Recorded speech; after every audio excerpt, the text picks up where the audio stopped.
1월 달에는 세 번에 걸쳐서 저희들이 복음서에서 그리스도의 영광을 보는 법에 대해서 같이 말씀을 나누고 있습니다. 우리 지난번 첫 번째 말씀을 통해서는 수건을 벗어야 된다는 얘기를 했습니다. 아무리 주님이 복음을 증거하고 그 안에 영광스러운 주님이 계셔도 수건이 덮여져 있으면 그 마음에 그 빛이 도달을 할 수가 없죠. 그래서 그 수건을 벗어야 된다는 얘기를 드렸고요. 오늘은 수건을 벗은 다음에 어떤 일이 벌어지나 하는 원리적인 두 번째 단계를 말씀을 드리겠습니다.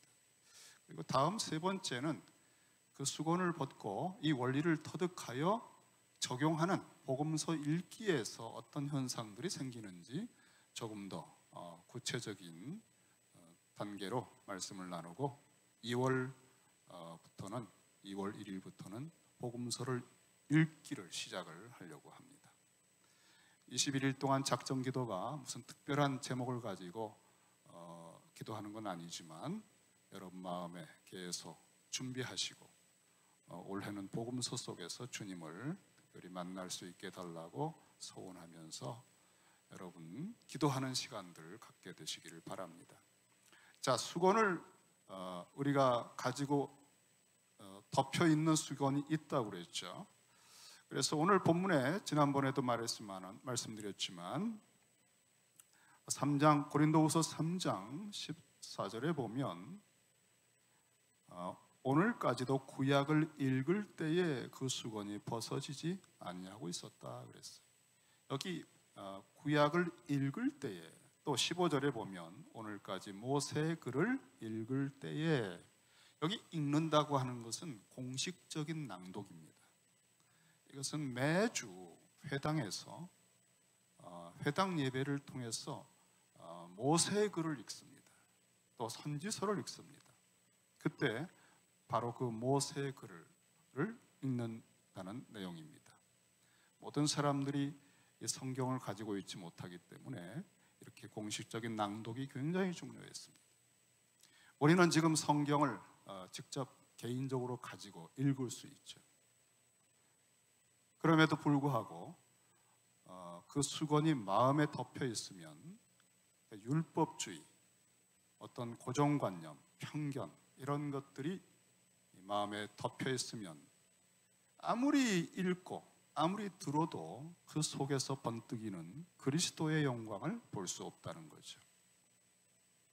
오히려 주님을 눈앞에 뵙고 있으면서도 대적을 하는 겁니다.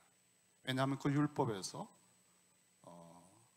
그리스도를 보지 못하니까 실제 오신 그리스도를 성령 안에서 분별할 수가 없는 거죠. 또 십자가에 못 박히신 그리스도를 증거할 때 너무나 분노합니다. 왜냐하면 율법에서는 나무에 달린 자는 저주를 받았다, 하나님으로부터 저주받은 자다라고 하는 그 율법을 절대적으로 신뢰하기 때문에 그 수건이 딱 가려져 있으니까 그 수건의 관점으로만 십자가를 해석하는 겁니다. 그러니까 십자가에 못 박힌 하나님의 저주받은 자를 메시아로 증거하는 그리스도인들은 살려둘 수가 없는 거예요. 이렇게 수건이 덮여 있는 채로는 정말 캄캄하지요. 이 수건이 덮여 있다는 것은 주님의 세계, 복음의 세계를 전혀 볼 수 없다는 거예요. 그 정도가 사실은 아닙니다.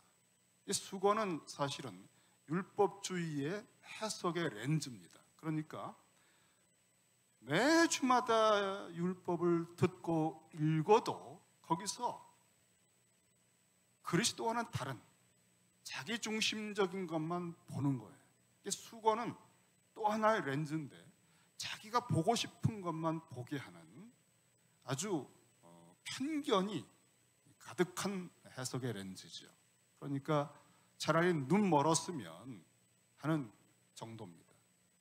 자기가 눈 뜨고 있다고 하니까 더 무서운 거죠. 자기가 보고 있는 것만 진짜인 줄 알고 주님의 영광을 볼 수 없으니까. 이 수건이라고 하는 것은 정말 그래서 절대 우리가 방치하면 안 되는 겁니다. 반드시 벗어야 됩니다. 그런데 오늘 이제 이 수건을 벗는 것에 대해서 조금 더 말씀을 드릴 필요를 느끼는데요. 어떻게 해야 수건이 벗겨지는가? 우리가 막연히 기도하고는 있습니다. 그런데 오늘 조금 구체적으로 오늘 본문에서 가르쳐 주는 것이 있어요. 14절에 보면 그 수건이 우리에게 덮여져 있는데 그 수건은 그리스도 안에서 없어질 것이라 그랬어요. 그리스도 안에서 없어진다. 자, 수건이 없어질 수 있는 소망이 있습니다. 여러분, 우리에게 덮여있는 수건이 없어질 수가 있어요. 그런데 그것은 그리스도 안에서입니다. 그리고 없어진다고 하는 게 어느 정도로 지금 강하게 표현됐는가 하면은 이 단어는 카타르게오라고 하는 단어인데 완전히 폐기 처분한다 그런 뜻이에요. 무효로 시킨다, 멸한다. 그러니까 그리스도 안에 가서 이 수건은 완전히 폐기 처분돼 버리는 쓸모없는 것이 됩니다. 그만큼 그리스도를 알게 되면 이 율법주의가 허무맹랑한 정도가 아니라 얼마나 악한 것인지 깨닫게 되기 때문에 그걸 더 이상 가질 수가 없어요. 자, 이 폐기 처분될 수 있는 수건이에요. 그 다음에 16절에 보면 그것을 조금 더 우리에게 와닿게 표현을 해줬는데 그러나 언제든지 주께로 돌아가면 그 수건이 벗겨지리라 그랬어요. 자, 그리스도 안에서 그 수건이 폐기 처분된다 그랬고요. 이제 그럼 그리스도 안에라고 하는 것은 우리가 어떻게 해야 될까? 좀 더 우리에게 와닿는 표현이죠. 주께로 돌아가면, 돌아간다는 것은 회심이에요. 하나님께로 돌이켜라, 그런 단어를 우리는 많이 들었습니다. 그러니까 회개한다, 회심한다, 전심을 다하여 주님께로 돌이킨다. 이전에 가졌던 관점을 다 내려놓고 이제는 예수를 나의 구원의 주님으로 영접하고 믿는다 하는 게 주께로 돌아가는 겁니다. 주께로 돌아가면 그 수건이 벗겨지리라 그랬어요. 이 벗겨진다는 것은 수동태예요. 다시 말하면 주님께로 돌이키면 주님이 이 수건을 벗겨주신다는 거예요. 주께서 이 수건을 어떻게 벗겨주시나? 완전히 폐기 처분해 주신다고 그랬잖아요. 우리 옛사람이 살아오면서 가졌던 평생에 정말 내 회로화되고 무의식화되고 내가 이런 수건이 있는 줄도 모르고 나는 그저 큰 소리치고 주장하는 내 관점, 그 렌즈로밖에는 세상이 보이지 않는 편견, 그 트라우마, 이런 것들이 이제는 너무나 나처럼 됐기 때문에 그게 수건인지도 몰라요. 다른 사람은 알아요. 아유, 저분 조심해, 그 얘기 하지 마, 그 얘기 나오면 저분은 아주 그냥 펄쩍펄쩍 뛰어. 이거를 자기는 몰라요. 우리가 수건을 쓰고 있으면서도 어떤 수건을 쓰고 있는지를 잊어버렸을 만큼 그것이 마치 나처럼 착색이 돼버린 겁니다. 이건 참 심각한 단계죠. 그게 아주 옛사람 자체가 된 거예요. 그런데 주께로 돌이키면 주님께서 십자가에서 그 옛사람 자체를 못 박아 죽게 하는 겁니다. 그때 이것이 폐기 처분됩니다. 수건이 벗겨져요. 십자가의 강력한 은혜의 힘에 의해서 그 수건이 벗겨지는 거예요. 그리고 수건이 벗겨지면서 동시에 어떤 일이 벌어지나? 그것은 죽는 거거든요. 이거는 수건은 벗긴다는 것은 우리가 죽는 거예요. 나 자신의 어떤 관점이 하나 죽는 겁니다. 자존심이 그때 완전히 무너지고, 사실 그것이 정말 터치가 되면 통곡합니다. 그걸 양보하고 그것을 인정하는 것은 자기 자신이 무너지는 거예요. 평생 가졌던 어떤 태도가 그 순간에 무너지면서 눈물이 왈칵 쏟아집니다. 이거 십자가에서 죽는 거예요. 그럼 그 어떤 일이 또 벌어지나? 수건이 벗겨지면서 거듭나게 됩니다. 이 수건이 딱 덮여져 있는 상태에서는 눈까지 덮었기 때문에 그리스도의 영광을 볼 수가 없어요. 주님의 세계가 보이질 않아요. 그런데 이 수건이 벗겨지고, 다시 말하면 십자가에서 내 옛 자아가 죽고 나면 그 죽는 것과 동시에 나의 하나님이 나의 그 부르시는 그 이름의 사람으로 거듭납니다. 여러분, 거듭나면요 어떤 일이 벌어집니까? 영적인 눈이 뜨이는 겁니다. 그래서 수건을 벗은 얼굴이 되면 새로운 세계가 보이게 되는 거예요. 자, 오늘 그 말씀을 나누겠습니다. 수건을 벗고 나면 경이로운 세계가 열립니다. 여러분, 바로 2단계를 가면 이제 복음서 읽기의 세계로 접근을 할 수 있어요. 언제든지 주께로 돌아가면 그 수건이 벗겨집니다. 주님이 벗겨주세요. 이것은 바울의 체험입니다. 그는 수건이 얼마나 단단하게 덮여 씌워진 사람인지 몰라요. 정말 유대주의의 골수 분자입니다. 그의 세뇌를 받은 유대주의는 보통 사람보다도 더 열심을 가진 무서운 유대주의입니다. 그래서 그리스도인들을 잡아서 죽였잖아요. 그리고 추적하고 정말 그들을 다 잡아서 감옥에 가두려고 이 공문서를 가지고 영장을 가지고 달려갔던 사람 아닙니까? 이 사람이 가진 덮인 수건은 얼마나 견고한지 몰라요. 이 사람이 이 수건을 덮어쓰고 스데반의 설교를 듣는데 귀를 막아버렸습니다. 들을 수가 없는 거죠. 그래서 돌로 쳐 죽이는 일에 선봉이 됐습니다. 그리고 나서 이제 추적을 하며 그리스도인들을 잡아가두려고 다메섹에 가다가 부활하신 그리스도의 얼굴에 나타난 빛을 보았습니다. 자, 여기 계속 반복해서 나타나죠. 주님의 얼굴에서 나오는 빛이라고 그러고 우리가 수건을 벗은 얼굴로 본다고 그러고 이 얼굴은 대표적인 아주 상징적인 표현이에요. 여러분, 우리가 마음속에 있는 깊은 감정들이 솔직하면요 얼굴에 다 나타나요. 얼굴에 사랑의 표현도 볼 수 있고 분노도 나타나고 얼굴에 모든 것들이 드러납니다. 주님께서 성령 안에서 부활하신 주님의 얼굴빛을 쫙 비추시면 그 당신의 모든 영광이 총체적으로 우리 속에 비춰지는 거예요. 주님의 얼굴 속에 그분의 사랑, 그분의 선, 공의, 지혜, 위엄, 권세, 그게 다 그 빛 속에 담겨 있습니다. 그 부활하신 주님의 얼굴빛을 보면서 망막이 눈을 못 뜨는 멀어버리는 현상이 생기고 그 다음에 그 얼굴빛은 영적인 빛이 또한 거기에 있기 때문에 그 자기 마음속을 비춰주신 거죠. 그 빛이. 그러면서 자기는 가장 의로운 줄 알았는데 회칠한 무덤에 두터운 벽을 뚫고 그 빛이 들어올 때 망막도 상했지만 심령 골수 깊은 곳에 썩은 무덤 같은 바리새의 외식하는 삶을 살아왔던 자기의 실체가 자각이 된 거예요. 이게 덮어쓰고 있으면 내가 이 회칠한 것만 보여서 나도 의로운 줄 알고 살거든요. 근데 이게 쪼개지면 내 속에 썩은 무덤 같은 내 폐부가 보이거든요. 그게 느껴지면 몸부림칩니다. 내 자신의 실체를 자각하는 건 괴로운 거죠. 그러니까 아주 그냥 나 자신이 혼자 있을 때 그걸 느끼기 싫으니까 뭔가를 자꾸 하는 겁니다. 신문을 보고 책을 보고 뭐 TV를 보고 그래야 나 스스로를 만나지 않으니까. 내가 나를 만나는 것은 너무나 괴롭고 힘들고 정말 외면하고 싶은 거죠. 그러니까 자꾸 다른 가면들을 쓰고 이런 수건들을 쓰고 그 수건에 의해서 평가받는 사람이 되고자 하는 것이죠. 이 유대주의 율법주의 수건은 내 속에 썩은 무덤 같은 공허함과 부끄러움과 두려움을 그 악한 것들을 커버하는 율법주의, 율법을 지켜서 내가 의로움을 필링을 느끼니까 그 힘으로 사는 거예요.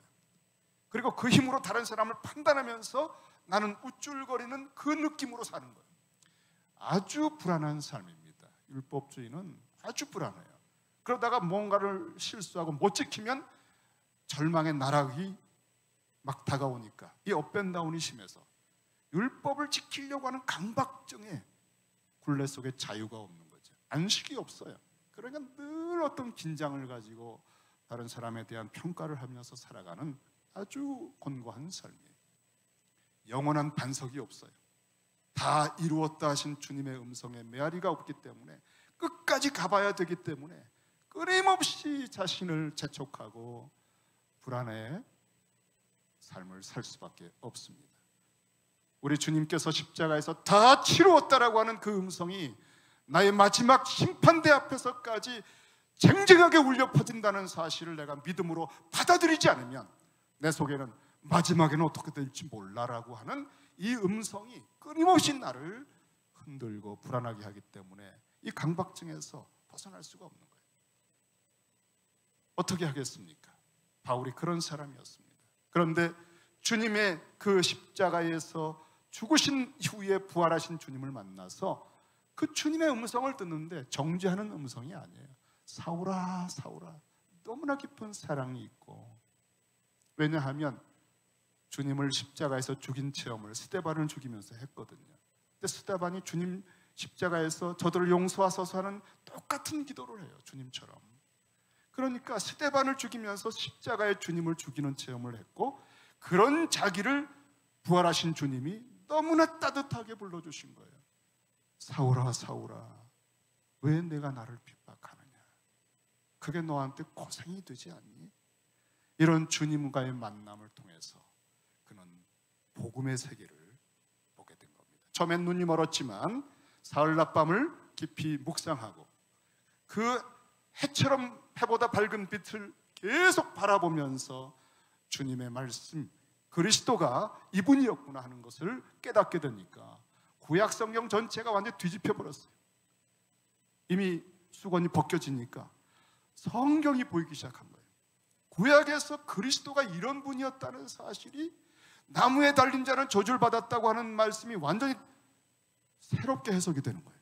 거기서 그리스도의 대신 저주 받으시는 영광이 막 어마어마한 빛으로 다가와서 감격뿐 아니라 몸부림치고 회개하는 겁니다. 내가 이렇게 나를 사랑하사 대신 저주를 받고 나무에 달린 분을 저주받은 자로 이렇게 핍박을 했구나. 주님의 영광을 보면서 그는 회개가 말로 닿을 수 없는 깊은 회개를 했을 거라고 봅니다. 자, 이렇게 눈에서 비늘이 벗겨지고 수건이 벗겨지고 나니까, 자기를 위해서 다 치러내신 그리스도를 알고 나니까 이 바울은 오직 믿음이라는 말씀이 얼마나 간절한지 몰라요.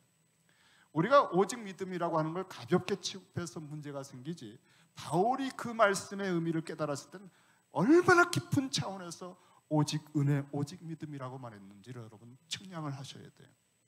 그는 다 치러내신 그리스도의 세계를 발견한 것입니다. 이렇게 우리가 수건이 벗겨져야 평생에 들었던 가벼운 복음 또는 그냥 어떤 믿으면 돼, 사형리적인 그런 정도의 수건들로 있으니까 이 복음의 광채의 깊이를 다 못 받았어요. 그래서 우리가 삶에서 진정한 의미의 변화가 잘 일어나지 않는 거예요. 여러분, 우리가 이미 수건을 벗었다 거듭났다 해도요, 진짜 제대로 그 주님의 영광을 봐야 할 필요가 있습니다. 그리고 그것을 한번 과거에 그때 막 몸부림치고 뜨거운 불이 임해서 이런 간증이 아니라 매일매일 주님의 영광을 직면하면서 자꾸 장성한 분량으로 자라가고 있지 않으면 다 옛날 얘기 필요 없어요, 여러분. 이렇게 지금 여러분 고린도 후서는 바울이 쓴 서신입니다.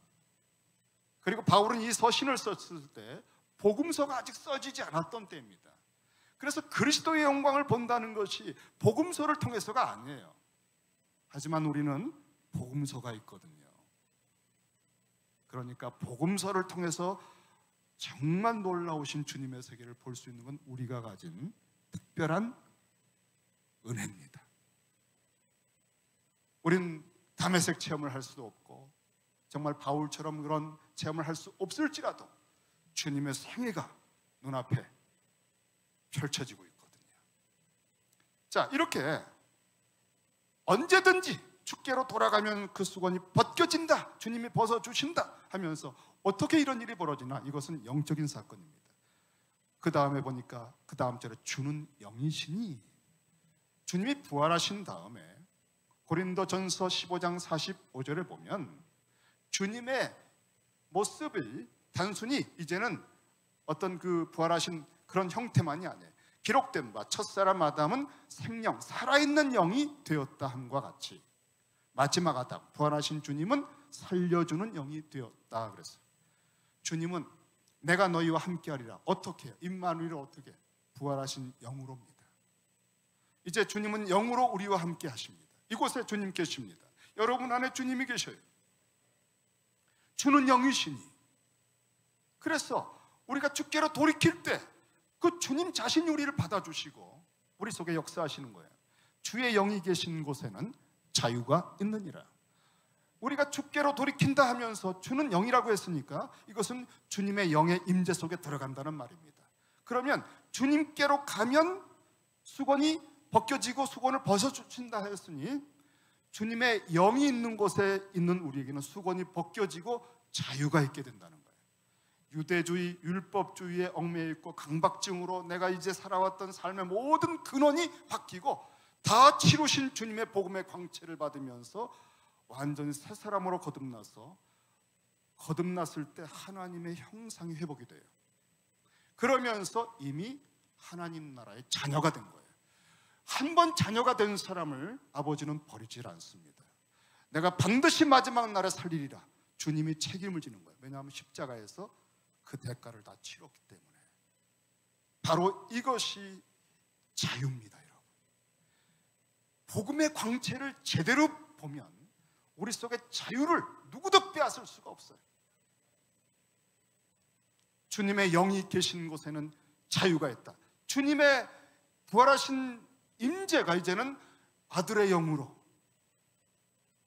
양자의 영으로, 그리고 장차 하나님 나라의 상속자라고 하는 것을 인쳐주시는 보증금의 영으로 우리 가운데 오셨다 그랬거든요. 그래서 인쳤다, 그런 여러분 확신을 가지세요. 다만 이러한 확신을 가지고 게을러지거나 스스로 합리화시키는 어리석음으로 거짓에 속는 것은 악한 마귀에 속는 것이에요. 우리는 계속 주님의 영광을 보면서 변화되어 가는 사람 쪽으로 성령의 인도를 받으셔야 돼요. 아마 교회는 그것을 해주기 위해서 존재할 것입니다. 자, 수건이 벗겨졌습니다.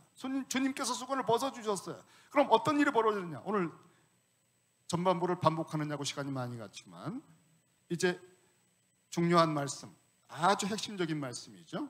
18절 말씀입니다. 우리 한번 같이 한번 읽겠습니다. 18절 시작. 우리가 다 수건을 벗은 얼굴로 거울을 보는 것 같이 주의 영광을 보매. 거기까지. 자, 이제 우리가 다 수건을 벗었습니다. 수건을 벗었어요. 수건을 벗었다고 하는 것은 주께로 왔다는 것이고 회심하고 회개했다는 것이고 주님을 영접했다는 것입니다. 다시 말하면 거듭났다는 거죠. 과거에는 수건을 쓰고 유대주의, 율법주의의 사람으로 외식하며 가면 쓰고 살았던 겁니다. 속에는 썩은 무덤이 있고 보일 수가 없었죠. 모든 수건으로 자기를 좋게 보이고자 했고 그런 가면으로 자기의 진정한 모습을 자기도 잃어버리고 다른 사람들도 오해하게 만들었습니다. 그런데 그 수건을 벗어주셨는데 이제는 나의 맨 얼굴, 나의 진짜 얼굴이 드러났잖아요. 수건을 벗은 얼굴로. 자, 여러분의 진짜 얼굴 Are you okay? 화장을 벗고 모자를 벗고, 제가 요새 모자를 써요. 모자를 쓰니까요 너무 좋아요. 제가 모자 쓰고 나타났을 때 우리 교인이 저를 보고 처음 모자 쓴 모습을 보고 이런 말씀을 하시더라고요. 목사님 10년은 젊어 보이네요. 저는 그 말에 충격을 받았어요. 이 모자 하나가 저를 10년을 젊게 했다는 거예요. 그 다음부터 계속 씁니다. 저는 집에 있는 모자를 볼 때마다 너는 10년이다. 여러분, 우리가 자기의 참모습, 이 참모습을 수건을 벗고 드러낸다는 거, 이거는 보통 인간의 용기가 아니에요. 이것은 은혜입니다. 십자가에서 내 옛사람이 죽고 잘 나가던 거, 뭐 대단했던 거, 그거 다 아무것도 아니라는 것을 깨닫고 십자가에서 죽고, 이제는 그건 다 배설물 같다는 것을 알았어요. 주님의 영광 앞에서. 그리고 이제 나의 참모습을 거듭난 사람으로 드러내는 것입니다. 근데 문제는 뭐냐면, 거듭났을 때 그것은 아직은 어린 나이라고 하는 거죠. 거듭났다고 하는 것은 내 진짜 얼굴이고 창세전에 하나님 안에서 불러주신 이름이지만은, 그 이름의 사람으로 내 참모습을 내가 드디어 발견하고 나 자신이 자각하고 다른 사람들도 이제 그 모습을 나로 인식하는 그런 놀라운 전환점이 왔는데, 아직은 영적으로 어린 나이 단계입니다. 그럼 이때부터가 잘해야 돼요. 우리가 다 수건을 벗은 얼굴로 거울을 보는 것 같이 주의 영광을 보매, 수건을 벗은 얼굴은 거듭났기 때문에, 살아있기 때문에 영적인 눈이 뜨였습니다. 조나단 에드워드는 이렇게 거듭난 사람이 가지는 주님의 세계를 보고 주님의 영광을 보고 아버지 하나님이 풀을 입히시고 새를 먹이시는 게 보이고 영적으로 깨달아지는 이러한 관점의 감각들이 바로 놀라운 하나님이 주시는 감각이라고 말했습니다. 우리에게 드디어 주님의 세계가 보이는 거예요. 그래서 주님을 영접한 자, 거듭난 자에 대해서 요한복음 1장 12절에 말한 다음에, 이런 거듭난 자, 하나님께로부터 난 자들에게는 그 다음 단계가 뭐냐? 영적인 눈이 뜨였기 때문에 뭐가 보이느냐? 초점이 보이는 거예요. 가장 중심되고 중요한 거, 예수 그리스도를 영접하고 나서 보이는 그 첫 단계가 뭐냐? 요한복음 1장 14절, 우리가 그의 영광을 보니라. 왜냐하면 우리가 예수 그리스도를, 주님을 영접했을 때 하나님의 자녀가 됐는데, 하나님의 자녀가 된 기준이 주님이었다는 거예요. 그러니까 이제 하나님의 형상으로 하나님의 자녀가 된 그 모든 것의 기준과 목표는 뭐냐? 그리스도의 영광을 볼 때만 그것이 변화가 되는 거예요. 다른 걸 보면 안 돼요. 여러분, 거듭난 사람들은요, 초점이 딱 한 가지예요. 예수 그리스도입니다. 이 세상 모든 만물들이 움직이고 섭리하고 여러분을 치고 지나가고 여러분을 겪어서 아름답고 힘들고 울고 죽고 사는 모든 문제는 다 합력하여 아들의 형상을 본받기 위한 교육과정입니다. 여러분이 이 초점을 놓치면 허탄한 것을 가지고 세월을 다 낭비하게 돼 있어요. 창세전부터 아들의 형상을 본받게 하기 위해서 여러분을 택했고, 흠과 이 점이 없는 사람으로 여러분을 당신의 자녀로 키우기 위해서 택하셨습니다. 그리고 그리스도를 만나게 하고 영접하여 거듭나게 한 다음에 이 거듭난 여러분의 눈으로 보이게 한 것이 그리스도입니다. 그리스도의 영광을 보지 못하는 사람은 그래서 목자 없는 이른 양처럼 헤매고 다니는 거예요. 이제 베들레헴 교회 1년만이라도 초점을 제대로 잡고 주님을 바라보기 시작하면 여러분 속에 하나님이 꿈꾸셨던 변화가, 그 놀라운 성화의 역사가 일어나게 됩니다. 이게 우리를 만드신 목적이거든요. 그럴 때 세상을 향한 빛과 소금의 역사가 나타나요. 내가 소금이 돼야지, 내가 빛이 돼야지. 여러분이 아무리 결심을 해보세요, 이런 내적인 변화에 힘이 없는데 나오겠습니까? 그러니까 이렇게 살아보시오, 저렇게 해야만 됩니다라고 하는 것은 다 헛수고입니다. 여러분, 우리가 주님의 영광을 보면서 참 포도나무에 붙어있는 가지처럼 저절로 그 주님의 모든 다 치러 놓으신 것들이 흘러들어와서 나를 변화시켜 갈 때, 나도 모르는 사이에 내 가지에, 내 삶의 열매가 맺혀가고 있는 것입니다. 이러한 삶의 방향으로, 이러한 삶의 방식으로 살아가는 이런 흐름을, 이런 맥락을, 이런 필링을 캐치하면 이제 드디어 은혜 속에서 자라간다고 하는 그 절묘한 말씀의 뜻을 우리가 터득하게 되는 거예요. 우리가 다 수건을 벗은 얼굴로 주의 영광을 보는데, 여기 딱 한 가지 중간에 삽입된 표현이 있죠. 거울을 보는 것 같이. 이거 도대체 무슨 뜻이죠? 거울을 보는 것 같이. 그 당시 거울은 청동 거울이라고 그러잖아요. 그래서 거울은 희미하게 보여요. 선명하지 않아요. 지금은 우리가 거울을 보는 것 같이 하나 그때에는 얼굴과 얼굴을 마주 보는 것처럼 선명하게 볼 것이다, 이렇게 바울은 말한 적도 있지만 그와 똑같은 비유는 아닙니다. 여기서는 거울을 보는 것 같이 주의 영광을 본다 그랬습니다. 제가 이 부분을 좀 더 쉽게 설명하려고 어떻게 해야 여러분에게 좀 더 공감이 될까를 이리저리 공리를 해보았는데요. 일단 거울을 본다는 것 자체에 대해서 여러분 한번 생각해 보세요. 아침에 눈을 떴습니다. 화장실에 갔습니다. 거울을 보죠. 거울을 보면 거기에 누가 있습니까? 이거 어려운 질문 아니에요. 아침에 화장실 가서 거울 볼 때 그 속에 누가 있어요? 여러분 자신이 있죠. 거울 속에 여러분이 있죠. 거울을 본다는 것은 거울 속에 어떤 누구를 본다는 거예요. 똑바로 보지 않습니까? 그리고 이렇게 보고 살펴보고 정말 빗질을 할 때도 잘해보고 거울을 우리는 그렇게 들여다봅니다. 그런데 거울 속에 내가 있습니다. 거듭난 내가 있어요. 전과 다르죠. 과거의 나의 모습이 아니에요. 자, 이것이 거울을 본다 하는 현실의 체험입니다. 그런데 오늘 말씀은 거울을 보는 것 같이입니다. 실제 거울을 본다는 의미가 아니라 거울을 보는 것 같이 주님의 영광을 본다는 거예요.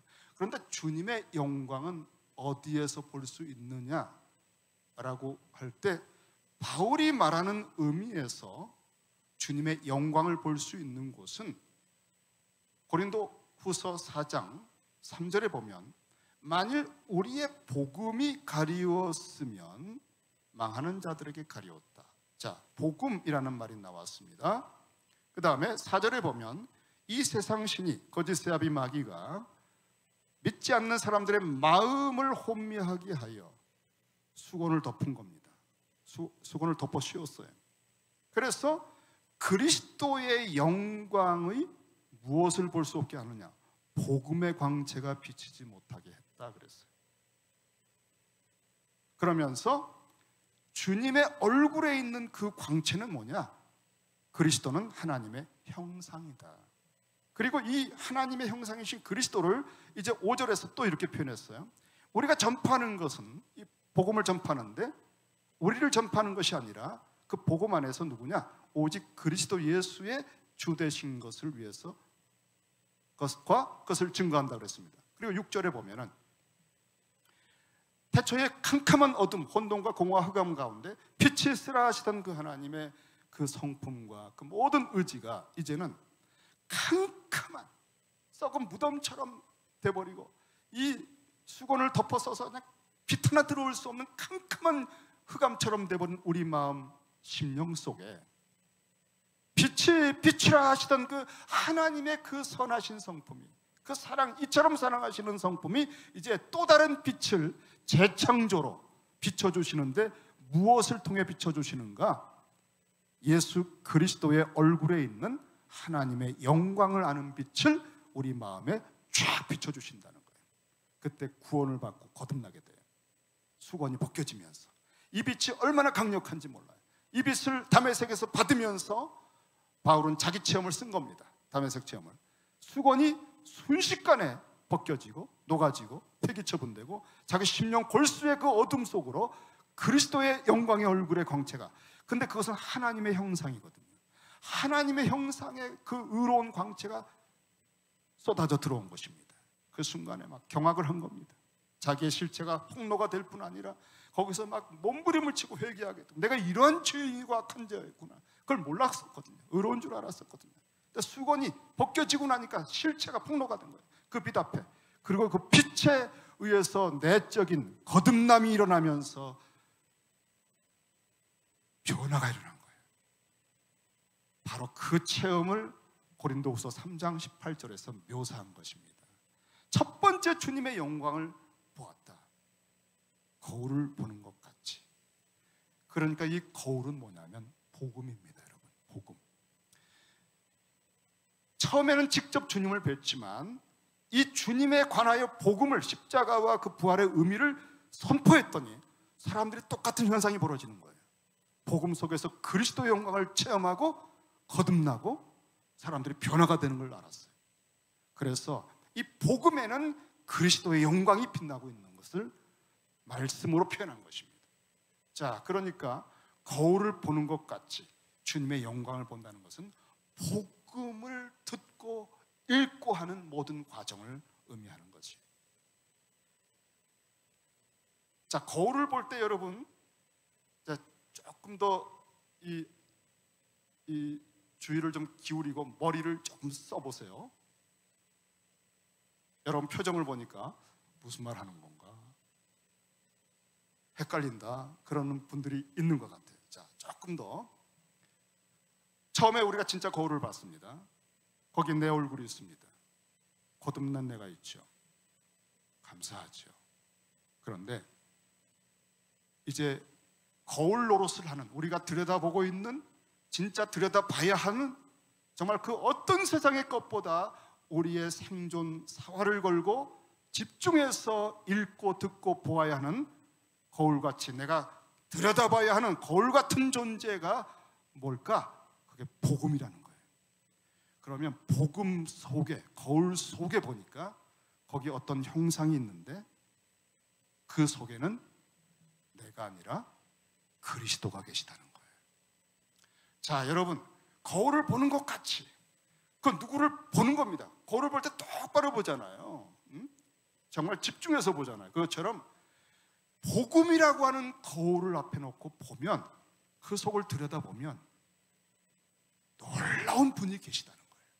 그분이 십자가에서 죽으시고 그분이 부활을 하시는데 그 하늘보좌의 높은 영광을 가지신 분이 낮아지시는 성육신도 그 영광을 느끼니까 이제 영적인 눈이 뜨여서 보니까 황송해서 도무지 감당할 수가 없는, 나 같은 것을 찾아오시기 위해 성육신 하신 주님의 그 낮아신 겸비의 영광이 얼마나 감당할 수 없는지.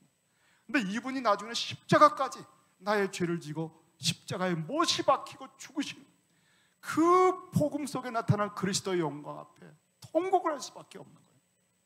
그 주님이 나의 모든 허물을 다 치루었다 하시고 이제는 완전한 부활의 권세로 등극하셔서 모든 이름 위에 뛰어난 이름으로 높아지신 영광을 볼 때 그 높아지신 영광은 단순히 능력의 영광이 아니에요.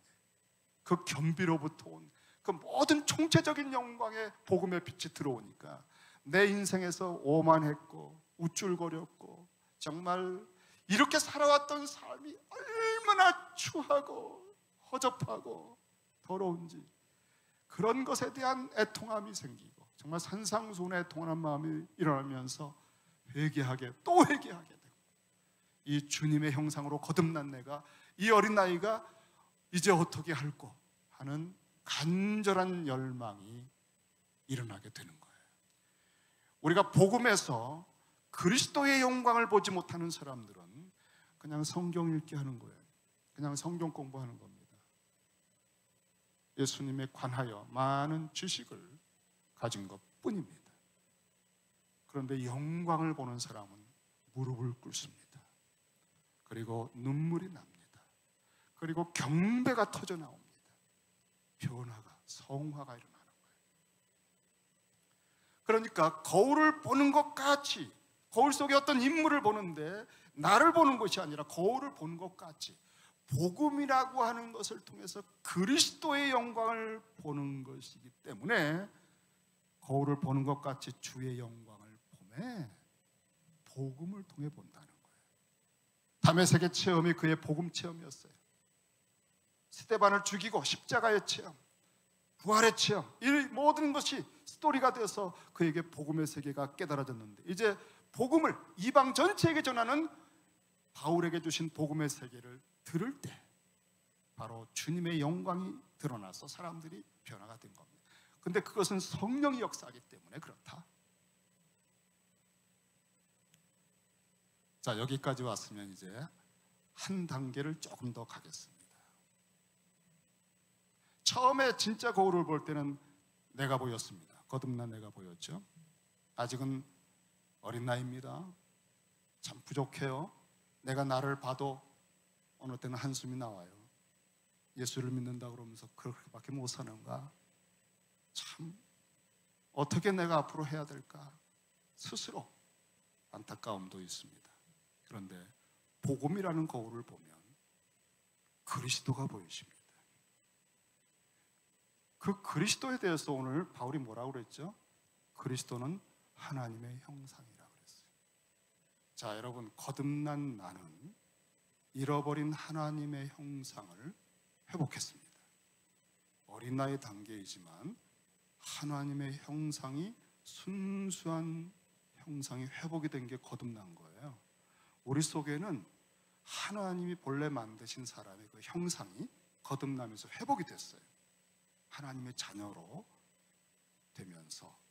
그러니까 복음이라는 거울 속에서, 진짜 거울 볼 때는 내가 아직 부족한 나의 모습을 보니까 한숨도 나오고 하지만, 복음이라는 거울을 보면 그 속에 그리스도가 나타나셨는데, 오늘 고린도후서 4장 4절에 있는 말씀처럼 그리스도의 영광의 복음의 광채가 바로 비치는데, 그것은 그리스도는 하나님의 형상이라고 그랬죠.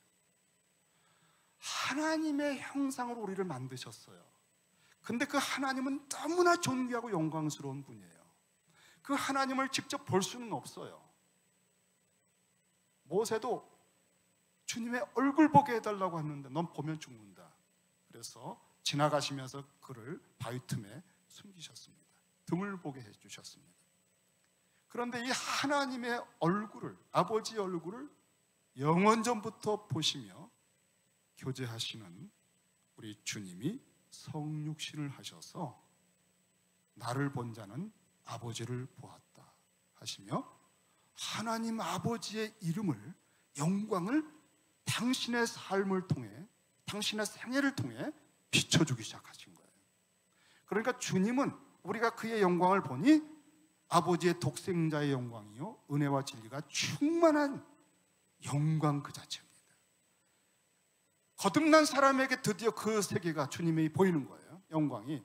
그러니까 우리가 진짜 거울 속에서 나를 보면 초라하고 부족하고 아쉬운 나죠. 거듭나도 또 실수한 나죠. 그러나 복음이라는 거울 속에서 주님의 영광을 볼 때는 그 주님은 하나님의 형상의 원형입니다. 자, 여러분을 한 번 볼 때 주님을 10번, 1000번 보셔야 돼요. 여러분을 보면 스스로 매번 탄식이 나와요. 여러분 스스로를 보면 너무나 안타까워요. 그리고 어느 때는 낙심이 돼요. 여러분이 보는 거울은 복음의 거울입니다. 그 속에서 여러분이 하나님의 형상이라고 하는 것은 어느 정도를 처음에 의도했는지 원본을 보셔야 돼요. 그리스도의 영광을 보는 것은 여러분 자신을 보는 것과도 통합니다. 그런데 그것은 또 다른 의미에서 내가 어디까지 장성할 수 있는지, 내가 어느 정도까지 하나님의 영광에 그 절정에 도달할 수 있는지를 보여주는 게 그리스도의 영광입니다. 그러니까 주님의 영광을 보는 사람은 가슴이 터질 것 같은 거예요. 저게 나로구나. 이것이 나였구나. 본래 하나님은 나를 이런 존재로 만들어 주셨구나 하는 것을 깨우쳐 주시고 보여주시기 위해서 주님이 성육신하시고 십자가에서 죽으시고 부활하신 거예요. 너희는 이런 사람들이다. 그리고 이 하나님 나라의 상속자로 내가 이렇게 키우려고 한다고 주님이 나를 따라오라고 하신 거예요. 그래서 우리가 주님을 볼 때만 여러분은 진정한 자신을 찾을 수가 있어요. 주님의 영광을 보는 사람만 자기의 푯대를 발견할 수 있어요. 자기 자신을 보고 낙심하고 또 다른 사람 보고 비교하고 또 좀 못하는 사람 보고 우쭐거리고 잘하는 사람 보고 낙심, 이런 어리석은 세계 속에서 그런 거울들 보지 마시고요, 복음 속에 있는 그리스도를 보는 거울을 여러분이 보고 계셔야 돼요. 그런데 바울 당시에는 복음서가 기록이 안 됐습니다. 그런데 그 이후에 복음서가 기록이 됩니다. 복음서 속에는 주님의 탄생으로부터 주님의 모든 세례 장면, 공생애, 십자가와 부활과 승천까지 그 하나님의 영광, 하나님께서 아버지가 그토록 사랑하신 내 사랑하는 아들, 그 음성은 나에게 들려주시는 음성, 여러분에게 들려주시는 음성인데 내가 세상의 빛으로 어떻게 살아낼 수 있는지, 아버지와 어떻게 깊은 교제로 그 기도의 세계, 주기도문의 세계를 체험할 수 있는지, 그것을 원형적으로 보여주는 게 복음서의 주님이세요. 여러분이 복음서가 어떤 것인지를 이제까지 성경 읽기 체크하는 걸로 아셨다면 전혀 모르고 사신 겁니다. 복음서 속의 주님의 영광을 제자들은 3년 동안 보았지만 우리는 몇 개월만이라도 그 주님께 초점을 맞추고 이 복음서라는 거울을 통해서 나 자신의 진정한 원형과 표대를 발견하고 그 주님처럼 되고자 하는데, 이제는 놀라운 것은 뭐냐면 그 주님의 복음서를 주님의 영이 오셔서 성령을 주시는데 그 성령이 나의 영광을 드러내 줄 거다라고 말씀하셨어요. 보혜사 성령이.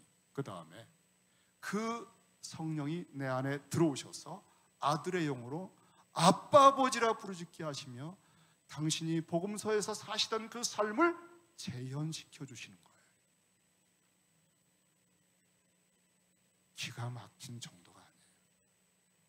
우리가 하나님이 계시로 기록해 주신 복음서의 세계와 우리 안에 내주하시는 아들의 영, 양자의 영의 세계 속에서 이 새 언약의 백성으로 어떻게 변해갈 수 있는지에 대한 것을 정말 마치 처음 배우는 것처럼 여러분 신선하게 느끼시고요, 남은 생애를 작정을 하셔야 돼요. 다음 말씀에는 복음서를 직접 볼 때 어떻게 그 주님의 영광을 우리가 적용할 수 있는지 하는 것을 한 단계 더 저희들 같이 나누겠습니다. 기도하십시다.